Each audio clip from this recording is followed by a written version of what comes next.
Hello, welcome to my channel drive with Shampa. আজকে আমার driving school mistake সিরিজের 5 নম্বর episode.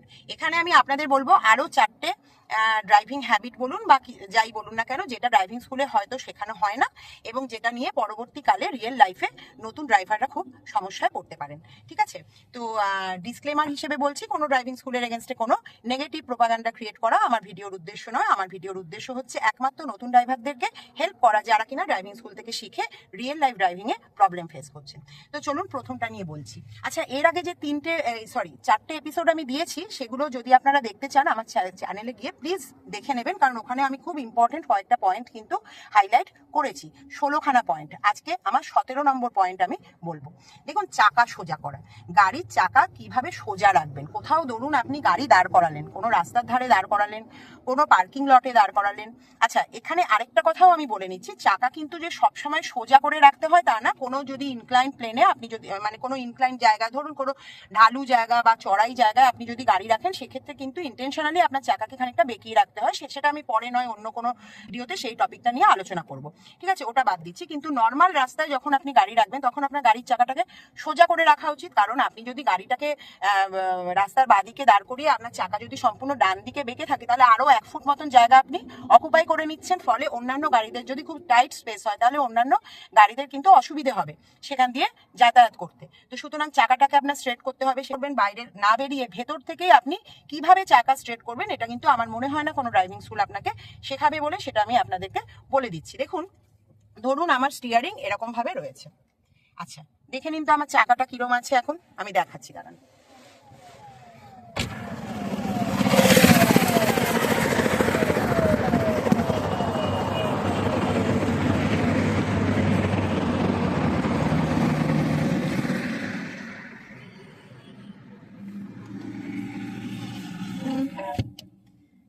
দেখতে পেলেন চাকাটা বাঁদিকে বেঁকে রয়েছে, অর্থাৎ আমার স্টিয়ারিং হুইল কিন্তু বাঁদিকে বাঁকানো রয়েছে। সেটা ধরুন আমি বুঝতে পারছি না, ধরুন এরকমই রয়েছে, আমার মনে হচ্ছে সোজা, কিন্তু আসলে কিন্তু চাকাটা বাঁদিকে বেঁকে রয়েছে।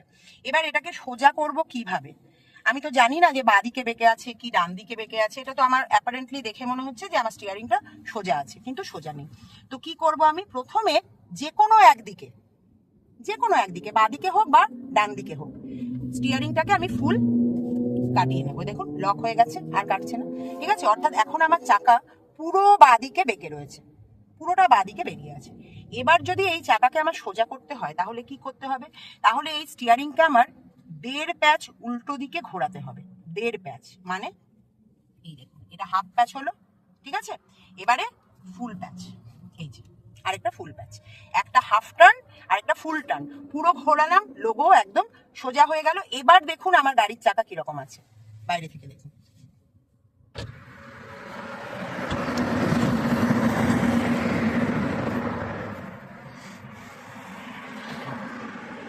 দেখতে পেলেন? এবারে কিন্তু গাড়ির চাকা আমার একদম সোজা হয়ে গেছে। এটা তো এভাবে কিন্তু আপনারা গাড়ির ভেতরে বসে গাড়ির চাকা সোজা করতে পারবেন। ঠিক আছে, এটার জন্য আপনাকে গাড়ির বাইরে নামতেও হবে না, দেখতেও হবে না কোন দিকে আছে। এটা করা খুব আরো দরকার। কেন জানেন? ধরুন ট্রাফিক জ্যামে আপনি দাঁড়িয়ে আছেন, একদম পাশে পাশে গাড়ি রয়েছে, দাঁড়িয়ে আছেন, আপনার গাড়ির চাকা হয়তো বেঁকে আছে, ডান দিকে হয়তো বেঁকে আছে বা বাঁদিকে বেঁকে আছে। এবার যেই মুহূর্তে ট্রাফিক সিগন্যাল খুললো, আপনি কি করবেন? ওই অবস্থাতেই ধরুন গাড়ি নিয়ে এগোতে যাচ্ছেন, আপনার চাকা তো রয়েছে বেঁকে, সুতরাং আপনার গাড়ি ওই দিকে চলে যাবে।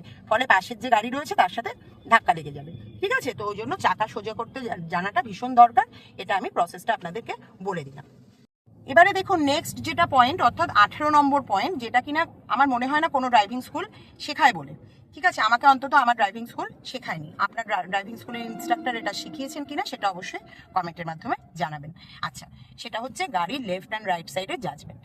দেখুন, যখনই আপনি গাড়ি যখন ড্রাইভিং স্কুলে শিখবেন, তখন যদি আপনি আপনার ইনস্ট্রাক্টরকে জিজ্ঞেস করেন যে স্যার আমি কিভাবে বুঝবো যে আমার গাড়ির ডান দিক এবং বাঁ দিক কোথায় আছে, অর্থাৎ আমি ড্রাইভিং সিটে বসে কিভাবে বুঝতে পারবো যে আমার গাড়ির বাঁ দিকের চাকাটা, বিশেষ করে বাঁ দিকটা নিয়ে সব থেকে প্রবলেম হয় না নতুন ড্রাইভারদের, কারণ ডান দিকটা তবু ড্রাইভারের সামনে থাকে, বাঁ দিকটা দূরে থাকে, ওটা নিয়ে তারা প্যানিকড হয়ে যান।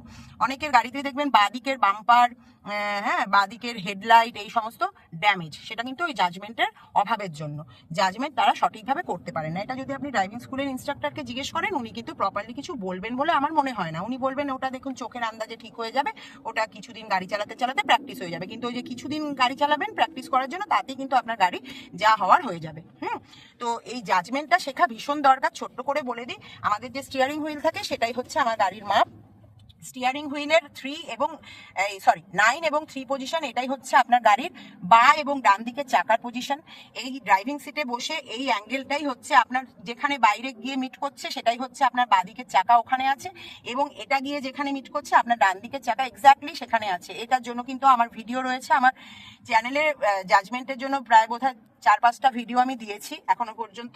আপনারা কাইন্ডলি সার্চ করে দেখে নেবেন, এখানে একটা আমি দিয়ে দিচ্ছি আই বাটনে, এটা দেখবেন। এটাতে আমি বাঁ দিকের চাকা কোথায় এই ভিডিওটা দেখিয়েছি, যে এক্স্যাক্টলি কিভাবে আপনি বুঝবেন যে আপনার গাড়ির বাঁ দিকটা কোথায় আছে।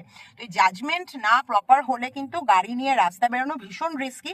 আপনি যাকে তাকে ঠুকে দিতে পারেন, বা আপনার কোনো দেয়ালে গিয়ে কোনো জায়গায় গিয়ে আপনার গাড়ির বাঁ দিকটা বা ডান দিকটা ঠুকে যেতে পারে। এবং যখন আপনি পার্কিং করবেন, যখন রাস্তার ধারে গাড়ি রাখবেন, তখনও আপনি তো বুঝতে পারবেন না যে আপনি রাস্তা সেই মানে ফুটপাথ থেকে হোক বা দেয়াল থেকে হোক কতটা দূরে আপনি গাড়িটাকে রেখেছেন।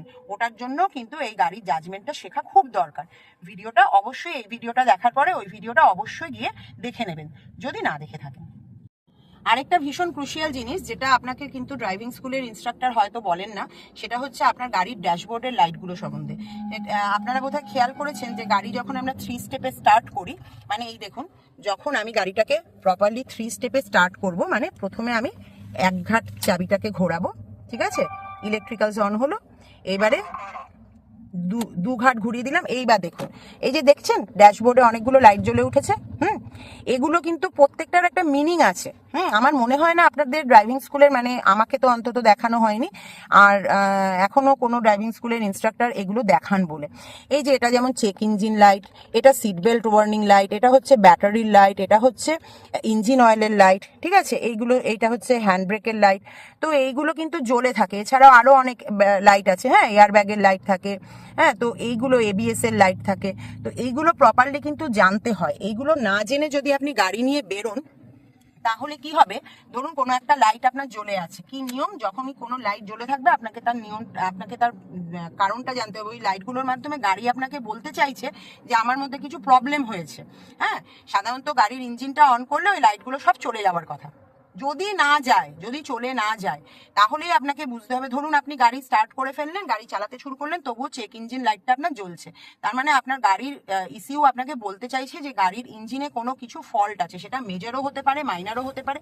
কিন্তু সেই ফল্টটা নিয়ে যদি আপনি গাড়িটা চালাতে বেরিয়ে পড়েন, তাহলে কি হতে পারে, তাহলে মাঝ রাস্তায় আপনি বিপদে পড়তে পারেন, আপনার গাড়ি বিগড়ে যেতে পারে, কোথাও দাঁড়িয়ে গেল, কোথাও আপনি হয়তো এমন জায়গায় দাঁড়ালেন যে যেখানে কাছাকাছি কোনো সার্ভিস সেন্টার বা গ্যারেজ কিছুই নেই। তো এটাকে কিন্তু ইগনোর করা একেবারেই উচিত নয়। যদি ড্যাশবোর্ডের লাইটগুলোর মিনিং আপনারা প্রপারলি না জানেন, তাহলে ড্যাশবোর্ডের লাইটের মিনিংটা নিয়ে আমার চ্যানেলে অলরেডি একটা ভিডিও দেওয়া রয়েছে, আমি আই বাটনে দিয়ে দিচ্ছি। এটা অবশ্যই কিন্তু এই ভিডিওটা দেখার পরে আপনারা গিয়ে দেখে নেবেন। এই লাইটগুলো জানা কিন্তু প্রত্যেকটা ড্রাইভারের ভীষণ দরকার, কারণ এই লাইটগুলো না জেনে যদি লাইট জ্বলা অবস্থায় আপনি গাড়ি নিয়ে বেরিয়ে পড়েন, তাহলে কিন্তু মাঝ রাস্তায় বিপদে পড়তে পারেন। এবারে আমি আসছি আমার ভিডিওর একদম লাস্ট পয়েন্টে, অর্থাৎ ড্রাইভিং স্কুলে যেটা আপনাকে শেখানো হয়তো হয় না, সেটা হচ্ছে হ্যান্ড ব্রেকের ইউজ। দেখুন আমাদের গাড়িতে একটা হ্যান্ড ব্রেক থাকে, এটাকে পার্কিং ব্রেকও বলে। এটার মেন পারপাস হচ্ছে গাড়ি যখন আপনি কোথাও দাঁড় করাবেন তখন এটাকে এনগেজ করে দিতে হয়, মানে তুলে দিতে হয়। যেমন আমি এখানে এখন দাঁড়িয়ে আছি, আমার হ্যান্ড ব্রেকটা এখন এনগেজ করা আছে, তোলা আছে। তো এটার কাজ হচ্ছে গাড়ি যাতে ফ্রি রোল না করে, গাড়ির পেছনের চাকাটাকে লক করে রাখা, ঠিক আছে। এবারেতে এটার কিন্তু আরো অনেক ইউজ আছে যেটা হয়তো ড্রাইভিং স্কুল আপনাকে শেখায়নি। আচ্ছা দেখুন, আমি যেখানে দাঁড়িয়ে আছি সেটা কিন্তু একটা চড়াই জায়গা। একটু আমি যদি হ্যান্ড ব্রেকটাকে রিলিজ করে দিই, তাহলে খেয়াল করুন গাড়িটা কিন্তু পেছন দিকে ফ্রি রোল করবে। এই দেখুন, দেখতে পাচ্ছেন গাড়িটা কিন্তু পেছন দিকে ফ্রি রোল করছে। হ্যান্ড ব্রেকটাকে আমি যখন ডিসএনগেজ করে দিই, এবারে আমি হ্যান্ড ব্রেকটাকে আবার এনগেজ করে দিলাম, আমার গাড়িটা আবার দাঁড়িয়ে পড়লো। তো এটা হ্যান্ড ব্রেকের একটা কাজ, মানে চড়াই রাস্তাতে যদি খুব অল্প চড়াই হয়, দেখুন এটা খুব একটা তো পাহাড়ি রাস্তা বা কিছু নয়, এটা একটা ফ্লাইওভারে ওঠার মুখ। তো এখানে যে চড়াইটা আছে সেখানে হ্যান্ড ব্রেকে আমার গাড়ি দাঁড়িয়ে আছে। যদি আরো বেশি চড়াই হয় সেক্ষেত্রে আপনাকে পায়ের ব্রেকটা ইউজ করতে হবে। ব্যাস। এবারে ধরুন এই চড়াইতে যখন আমি স্টার্ট করব, গাড়ি যখন এগিয়ে নিয়ে যাব, মানে হিল স্টার্ট যেটাকে বলে। তো সেক্ষেত্রে আমার কিন্তু হ্যান্ড ব্রেকের একটা মেজর রোল থাকবে। সেটা কি সেটা দেখুন। দুটো পদ্ধতি আছে এখানে, দুটো পদ্ধতি আছে, আমি দুটোই আপনাদেরকে দেখাচ্ছি।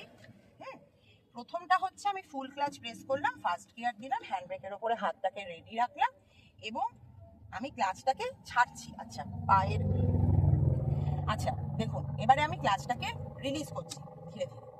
এই যে আমার গাড়ি এবার বাইটিং পয়েন্টে এলো, এবারে আমি হ্যান্ড ব্রেকটাকে রিলিজ করে হালকা অ্যাক্সিলারেট করলাম, দেখুন গাড়িটা স্মুথলি এগিয়ে গেল। ঠিক আছে, ক্লাচ এবার ফুল আমি রিলিজ করে দিলাম। এখানে আবার আমি দাঁড়িয়ে পড়ছি, নিউট্রাল করলাম, হ্যান্ড ব্রেকটাকে আবার তুলে দিলাম, মানে এনগেজ করে দিলাম। এবারেতে আরেকটা প্রসেস আছে এই স্লোপে ওঠার, সেটাও আমি দেখিয়ে দিচ্ছি। সেটা হচ্ছে হ্যান্ড ব্রেকের ইউজ নাই করে, একদমই হ্যান্ড ব্রেক আমি ইউজ করছি না। আগে আমি পায়ের ব্রেকটাকে প্রেস করে নিলাম, হ্যান্ড ব্রেকটাকে আমি রিলিজ করে নিলাম, হ্যান্ড ব্রেকটাকে আমি রিলিজ করে নিলাম। এবারে তো আমি ফুল ক্লাচ প্রেস করে দেখুন দিয়ে দিচ্ছি ফার্স্ট গিয়ার। ঠিক আছে, এবারে আমার পাটা খেয়াল করুন আপনারা, আমি হালকা করে এটাকে এই ক্লাচটাকে ছাড়ছি, বাইটিং পয়েন্ট এলো, এবারে সঙ্গে সঙ্গে ব্রেক থেকে পা সরিয়ে আমি অ্যাক্সিলারেট করলাম। দেখুন গাড়ি কিন্তু 1 ইঞ্চিও পেছনে না গড়িয়ে ওপর দিকে উঠে গেল। ঠিক আছে, এবার দিয়ে দিলাম আমি সেকেন্ড গিয়ার।